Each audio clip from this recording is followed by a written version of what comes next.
Namaskar everyone, my name is Astro Anshul. I'm an astrologer, numerologist and Vastu consultant. Today I'll share with you a different video. In this video I'll talk on whether a person will get married in his life or not, or whether a person will remain single throughout his life. So let's start the video. But before that, I'll request you all to subscribe my channel and press the bell icon so that I'll keep on sharing these videos with you all. So thank you for subscribing. So let's start. Whether a person will get married or not is shown by certain principles. The first principle which one has to keep in mind, that combination of houses only give result. So here, second house, which is the house of family, then seventh house, which is the house of spouse, and 11th house, which is fulfillment of desires.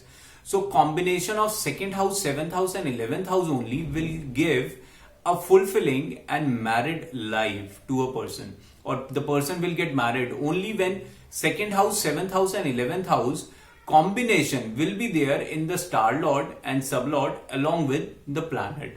So whenever the planet, the same planet which is giving the combination of second house, seventh house and 11th house, dasha, that is Mahadasha, will be running, then only marriage will take place. Second principle is, when Mahadasha of marriage houses will be running, then only the person will get married. Okay, so if Mahadasha of second house, seventh house, 11th house, the planet which is giving the result of this combination, its Mahadasha is running, then only the person will get married. The combination of a person to not get married, again the first principle will be put to use, that is first house, sixth house and 10th house. Why first house, sixth house, 10th house? Because there is a rule, that is second rule, which talks about 12th house from every house kills the significance of that house. So the second house, seventh house and 11th house, the 12th from all these houses will be first house, sixth house and 10th house.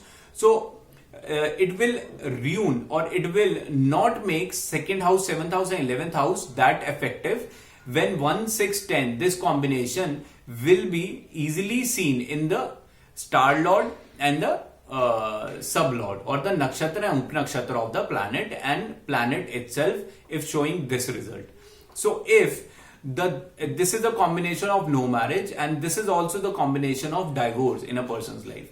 So if the Mahadasha in the DBA, Dasha Bhukti Antar, if the Mahadasha is running of first house, sixth house and 10th house, then the person will not get married in his life. Along with, if second house, seventh house is there with 1, 6, 10, then it's possible that he will get married. But if straight away you may see the results of first house, sixth house and 10th house are showing in the planet along with the nakshatra, that is star lord and the sub lord, and that planet dasha, Mahadasha is running, then it's not possible at all for the person to get married. This yoga will get lighter, or this yoga will become easier for a person to get married after the age of 38, because after the age of 38 he can get married and this yoga will not be that effective.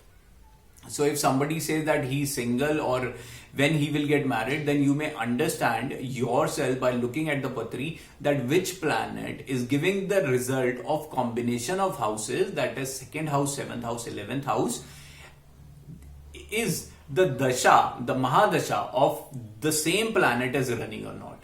This is how we have to understand in a person's life whether marriage is going to happen or not, or is he going to remain single throughout his life. He will remain single throughout his life if the dasha, the Mahadasha of first house, sixth house and 10th house is running.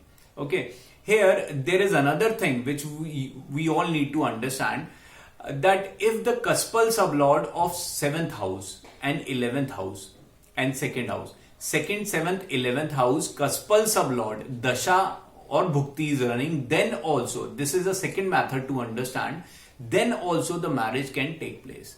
Suppose if a person has a Mahadasha of a planet, okay, and that planet is there in the Kaspal sublord of 7th and 11th.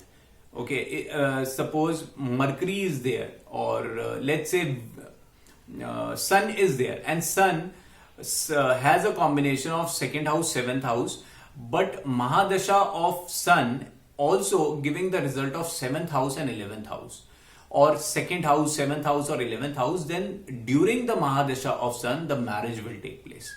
Okay, this is how we need to understand. Or in the other scenario, if the Mahadasha of Sun is running and Sun is giving the result of first house, sixth house, and 10th house, also it becomes a cuspal sublord of 6th and 10th, then marriage will not happen at all. Here, Venus becomes natural significator in a person's life, in a Jatak Patrika, whether he is a male or a female.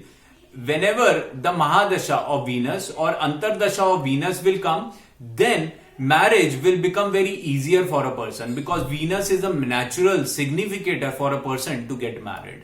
Venus plays a very significant role in a person even if their marriage is not happening, because Venus is a natural karak for a person to get married very easily in his life.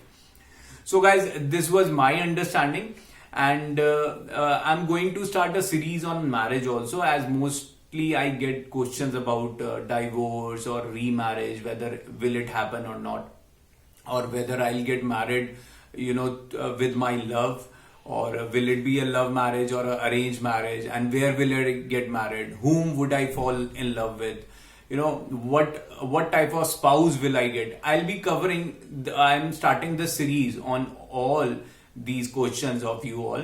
So kindly share this video and subscribe my channel, so that I'll keep on making these lovely videos for you all. So thank you all. Have a nice day. Namaskar.